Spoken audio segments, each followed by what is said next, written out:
Preparar una exposición es un trabajo interdepartamental que implica a muchísimos técnicos, a muchísimo personal. Pues hay diseñadores, historiadores, equipos de producción, coordinadores, transportistas, técnicos de montaje. La labor del restaurador comienza muchos meses antes de que empiece el montaje de la exposición, incluso años antes, en el momento mismo en que se empieza a concebir, se empieza a programar la exposición. Los restauradores nos ocupamos de la puesta a punto de las obras. Llegan al taller con una larga historia detrás, con una serie de deterioros, con intervenciones previas, con manipulaciones indebidas. Cada una requiere de unas atenciones, de una intervención para poder ser expuesta. No solo nos ocupamos de recuperar sus cualidades estéticas, también los daños estructurales, que son los que podrían llevar a la obra al deterioro total. El trabajo de restauración no termina con la puesta a punto. Luego estamos también muy implicados en el montaje de la exposición. Somos los que conocemos las debilidades del material, podemos asesorar sobre cómo manipularla, de qué forma debe ser expuesta para que esté segura. No nos ocupamos solo de la restauración, también de evitar daños de cara al futuro. Antes de abordar la intervención hay siempre un proceso previo de investigación. Siempre durante la restauración surge una serie de problemáticas, de cuestiones a resolver, y cuanto más conozcamos sobre la obra, sobre la forma de trabajar del artista, sobre el material, más fácil nos será tomar esas decisiones. Todo comienza con un estudio histórico, para lo cual nos ayudan nuestros compañeros historiadores, que nos dan toda la documentación, toda la información posible acerca de todo lo que rodea a la obra. Luego hacemos un pequeño estudio organoléptico para saber todas las cualidades físicas de los materiales, todas las propiedades, y luego ya empezamos a utilizar diferentes técnicas de análisis científico. Por ejemplo, sometemos a la obra a diferentes fluorescencias, a diferentes espectros de luz, y según la fluorescencia, por ejemplo luz ultravioleta, nos dan información sobre materiales añadidos a la obra, sobre repintes, volúmenes que se han añadido, reintegraciones antiguas. Otra técnica que nos valemos son las técnicas de rayos X, radiografías, los TACs, las tomografías axial computarizada. Eso nos da información del interior del material. Aparte de poder ver alteraciones, fracturas, fisuras internas, daños del material, es una información valiosísima para saber cómo trabajó la autora, cómo componía, por ejemplo, en las terracotas en las que hemos estado trabajando, cómo iba formando los volúmenes, añadiendo las pellas de barro, dejando hueco el interior, no usaba estructuras de sostén. Es una información no solo de cara a la restauración, también de cara a la investigación de la obra de arte y del artista. Y luego hay una serie de análisis de laboratorio, análisis químicos.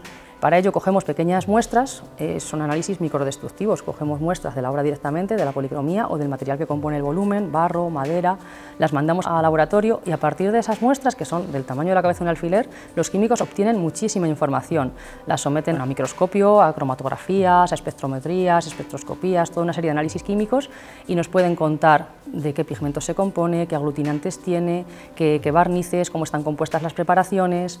Todo esto es muy útil, bueno, pues para estudiar la técnica, para conocer más sobre la obra, pero también para que nosotros no tengamos que trabajar a ciegas, porque te enfrentas a una obra y lo primero tienes que conocerla y saber cuál es el material a eliminar, si va a ser posible, qué solubilidades tiene, con qué podemos retirar ese material, con qué disolventes, si va a afectar a las estratigrafías que hay debajo, a la policromía que hay debajo. Entonces, con esas fotografías al microscopio nosotros vemos una secuencia completa del estrato, desde el volumen escultórico, la madera, luego vemos la preparación, la imprimación, las distintas capas de pintura que se han aplicado, las veladuras con las que ha trabajado, los barnices, y si tiene policromías encima. Si tiene policromías encima es lo que estamos viendo, pero ya nos dice lo que hay debajo, así no trabajamos a ciegas, es muy útil. El proceso de restauración no es siempre igual.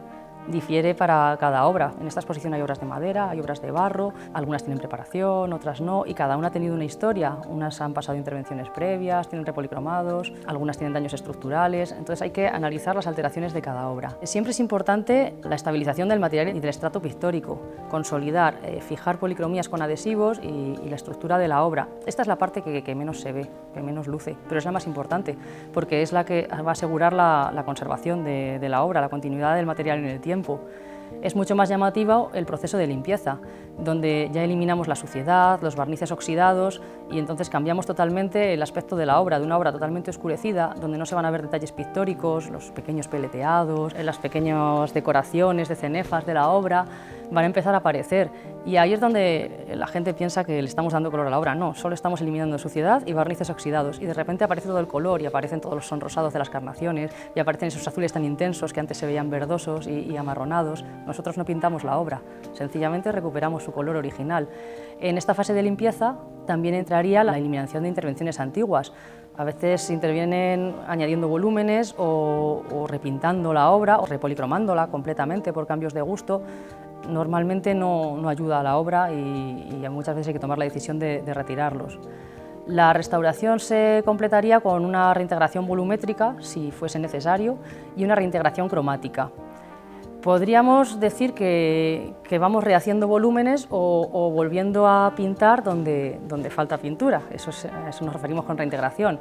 No es que volvamos a pintar la obra por completo, solo intentamos completar los volúmenes porque esas faltas de color distorsionan mucho, nos incomoda mucho a la hora de ver la obra de una forma completa, pero nunca vamos a falsificar la obra. Todo lo que hacemos nosotros es discernible y reversible, jamás vamos a usar la misma técnica que en el original.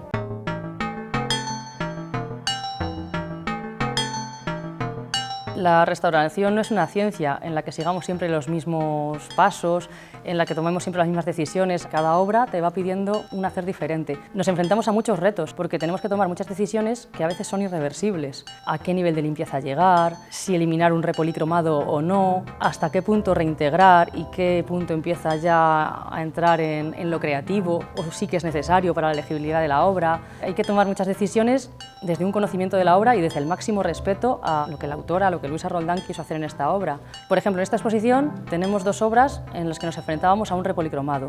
Tenemos La Virgen con el Niño y San Juan y La Virgen de la Valvanera. Ambas venían con repolicromado total. El repolicromado ya es parte de la obra, es parte de la historia de la obra y a la hora de eliminarlo tenemos que justificar muy bien por qué lo hacemos, porque es una decisión irreversible.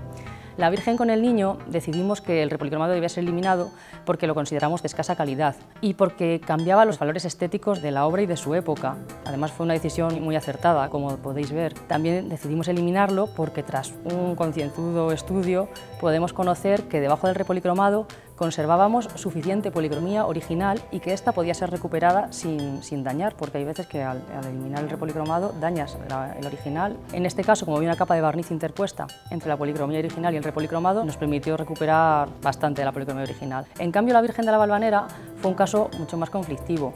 También tenía un repolicromado con un estuco de por medio que embotaba algo los relieves, los volúmenes, pero la obra pertenecía a una colección particular y este repolicromado que tenía formaba parte de su historia, de la visión que había tenido históricamente y tradicionalmente la pieza, y eso era importante para los propietarios. Es cierto que esos dorados, con esos estofados, no respondían para nada a la estética de Luisa Roldán, entonces teníamos que sopesar. Decidimos respetarlo por respetar esta historia y esta tradición. Además, los estudios sobre la capa subyacente no terminaban de ser concluyentes. No sabíamos hasta qué punto íbamos a conservar el original. Era una decisión muy comprometida. Imaginad que empezamos a eliminar ese repolicromado y nos damos cuenta de que no hay suficiente policromía original. ¿Y si eliminamos un repolicromado que es casi de la misma época que la propia obra para no poder recuperar la estética original de la obra? Decidimos una solución intermedia. Sí que eliminamos el repolicromado de las carnaciones al ser de muy inferior calidad al original y al no ser global, para unificar épocas. No todas las carnaciones tenían repolicromado, solo algunas y otras no. Entonces decidimos esta solución intermedia de unificar las carnaciones a las originales, pero no lo hicimos en las vestimentas. Fue una decisión algo complicada. Como veis, no existen soluciones extrapolables de una obra a otra, que se puedan aplicar por igual a casos similares. Cada caso requiere un estudio, un conocimiento y unas decisiones.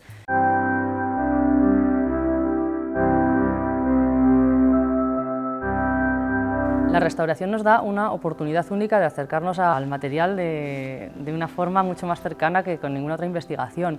Podemos conocer la forma de trabajar de Luisa Roldán, de su taller, mientras restauraba. Yo me podía imaginar allí en el taller de Luisa, viendo cómo trabajaba la madera, cómo trabajaba el barro.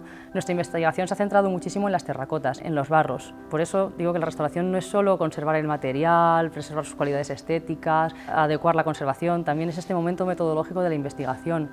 Hemos podido encontrar paralelismos entre los diferentes barros que usaba para sus terracotas en distintas obras e incluso hemos podido averiguar que los obtenía de barreros de la cuenca del Manzanares, en Madrid, e incluso podemos aventurarnos a decir algunos alfares donde podía obtener su materia prima. También sabemos cómo trabajaba, por adición de material, con los dedos, sin apenas herramientas, sin estructuras de sostén, dejando hueca la parte interna y acabando de forma irregular la parte posterior en la mayoría de las obras. Hemos podido estudiar también pues, algunos defectos de manufactura que hemos encontrado, algunas zonas quemadas por los hornos de leña y cómo Luisa se enfrentó a estas reparaciones en el propio taller. Además, hemos encontrado características comunes en el estudio de las policromías, tanto en aglutinantes, en las preparaciones, en los pigmentos, en los barnices empleados. No solo viéndolo en estas obras estudiadas, es que esto también nos permite cotejar el material de nuestras obras con obras de otras instituciones lejanas, como con los estudios hechos por la Hispanic Society de América. Y esto es muy interesante para un conocimiento más global del taller, del artista y de su forma de trabajar.